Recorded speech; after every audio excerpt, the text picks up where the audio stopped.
Bonjour à tous et bienvenue dans cette nouvelle vidéo. Dans cette vidéo, nous allons aborder la notion de dictionnaire, une notion très importante en programmation et à maîtriser absolument. C'est moins utilisé que les listes et les tableaux. En revanche, dans certains cas, les dictionnaires s'avèrent indispensables. Dictionnaire en anglais se dit dictionary. Ce qui va différencier ici, c'est que les dictionnaires ne vont pas fonctionner avec des index pour cibler des éléments comme pour les tableaux ou les listes.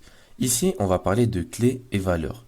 Je vais vous expliquer de suite avec un exemple de fruits et légumes. Ici, par exemple, la clé sera fruit et la valeur sera par exemple une pêche. Et la clé va permettre d'effectuer des recherches directes dans les dictionnaires. Donc pour créer un dictionnaire, c'est très simple. Je vais faire un var dic égale new dictionary avec un D majuscule. Et ensuite, vous utilisez les balises pour préciser le type de la clé et le type de la valeur. Ici, ça sera un string, vu que c'est un fruit, et pareil pour la valeur. Mais par exemple, si on avait un dictionnaire pour répertorier par exemple un genre, soit des hommes et des femmes, on aurait pu mettre un int ou un booléen pour dire si c'est 1 ou true, c'est l'homme, et 2 ou false pour dire que c'est la femme. Inversement, c'est pareil. Et pour terminer, vous faites des parenthèses, point virgule.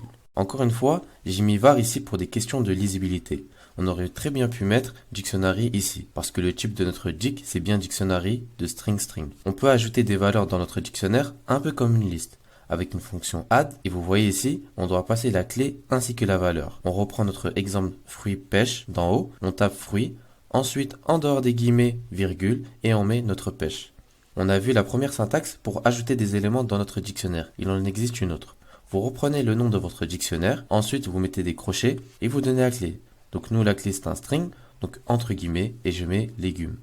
Et pour la valeur, je fais égal à guillemets haricot par exemple. Ok, qu'est-ce qu'on peut observer? On connaît cette syntaxe-là avec les crochets, mais d'habitude, on l'utilise pour quoi? Pour des index. Et bien ici, pour le dictionnaire, on ne fonctionne pas par index, mais par clé. Donc là, on lui donne une clé. Nous, on a dit que la clé correspondait à légumes. Donc on lui donne légumes. Donc, pour récapituler, jusqu'à maintenant, on a créé un dictionnaire et on lui a ajouté des valeurs, soit avec la fonction add, soit en récupérant sa clé. Maintenant, pour les afficher, comment ça se passe? C'est très simple. Je vais faire un console.writeline et je vais lui dire, je souhaite obtenir le fruit qu'il y a dans mon dictionnaire. Soit je précise mon dictionnaire et entre les crochets, je mets la clé fruit. Et si je lance mon programme, j'ai bien mon fruit pêche qui est affiché. Ici, on a pris l'exemple de fruit, mais imaginez-vous un dictionnaire qui contient les coordonnées de millions de personnes et qu'on a pris pour clé le nom d'une personne. On pourra facilement retrouver cette personne en donnant sa clé, soit son nom, et on obtiendra immédiatement ses coordonnées. C'est très pratique contrairement aux listes, vous allez voir la puissance d'un dictionnaire juste après. Avant ça, j'aimerais voir avec vous qu'est-ce qui se passe si on met une clé qui n'est pas dans notre dictionnaire, qui n'existe pas. On va mettre par exemple vêtements. Si je lance le programme, eh bien j'ai une exception. En gros, il m'informe que la clé n'est pas présente dans le dictionnaire. Et comment je pourrais gérer cette erreur? Il existe une méthode qui vérifie si une clé est présente ou non dans un dictionnaire. Cette méthode se nomme context_key. Ici, on va dire qu'un utilisateur cherche quelque chose. On va créer une variable juste ici, de type string, qu'on va appeler search, et on va lui affecter la fonction console.readline pour interagir avec lui. Je vais juste ajouter la méthode toLower au cas où il tape une majuscule au début. Et ici, on va faire quoi? On va dire, si dans le dictionnaire, il y a la clé que l'utilisateur a entrée, alors on affiche la valeur correspondant à la clé. Sinon, on affiche la clé que vous avez entrée n'est pas dans le dictionnaire. Donc ici, on fait quoi? On fait un if, parenthèse, on met dic.context_key, la méthode qui permet de voir si une clé est présente dans le dictionnaire. Et dans les parenthèses, on met ce que l'utilisateur cherche, soit la variable qui contient ce que l'utilisateur a tapé. Et pour afficher, on fait un console.writeline du dictionnaire avec la clé que l'utilisateur a entrée. Et pour terminer, le else va traiter si la clé n'est pas présente. Donc on fait un else, accolade, à l'intérieur console.writeline et on affiche la clé que vous avez tapée n'est pas présente. Je vais juste faire un petit console.writeline pour dire à l'utilisateur d'entrer une clé. Hop, et si on lance le programme, entrer une clé, je tape une qui n'est pas dans le dictionnaire, je vais taper vêtements, et là, le else gère maintenant l'exception.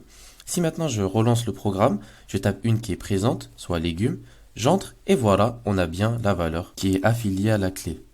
À présent, supprimons tout ça et passons à la suite.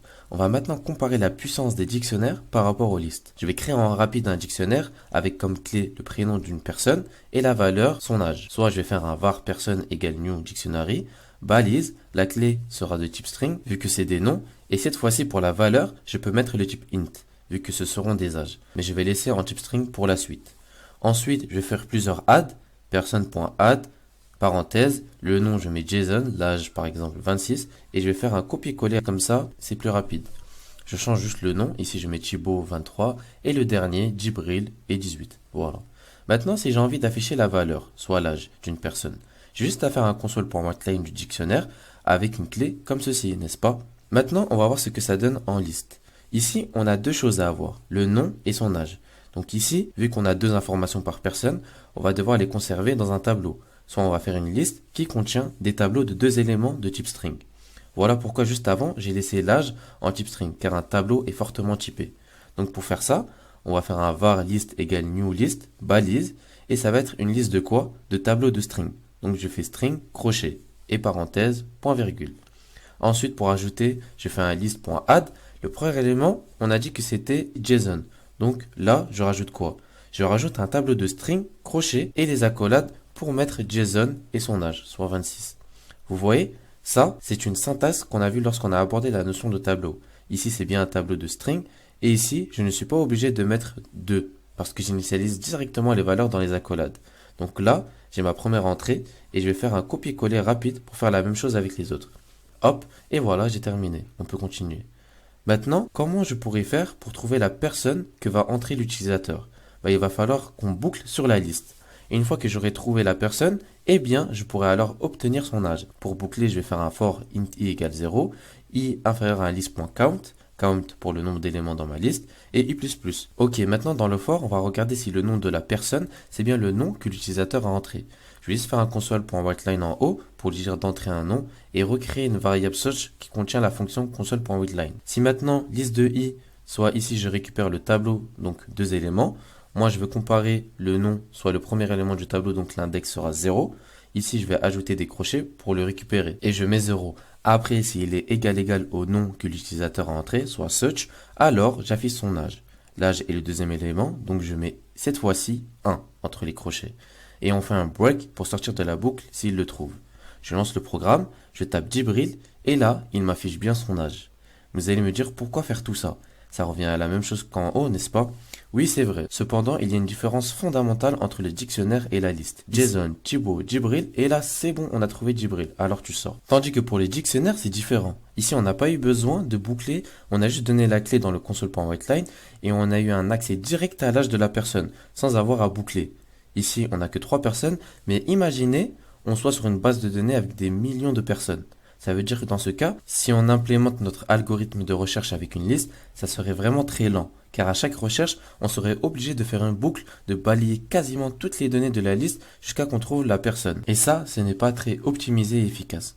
Par contre, si on implémentait notre algorithme de recherche avec un dictionnaire, peu importe le nombre de personnes qu'il y a dans la base, on aura toujours un accès direct qui veut dire que notre programme sera nettement plus rapide et c'est là la puissance du dictionnaire. C'est très important, rappelez-vous que lorsque vous allez manipuler une grosse quantité de données et que vous avez besoin de faire des recherches sur ces données, alors pensez toujours au dictionnaire. Ça va complètement changer les performances de votre programme, que vous soyez sur une application web, mobile, peu importe. Comme pour les tableaux et les listes, on verra dans la suite de ce cours des projets auxquels nous devrons utiliser les dictionnaires et faire des programmes nettement plus poussés. En tout cas, j'espère que cette vidéo vous a plu et que tout a été clair pour vous.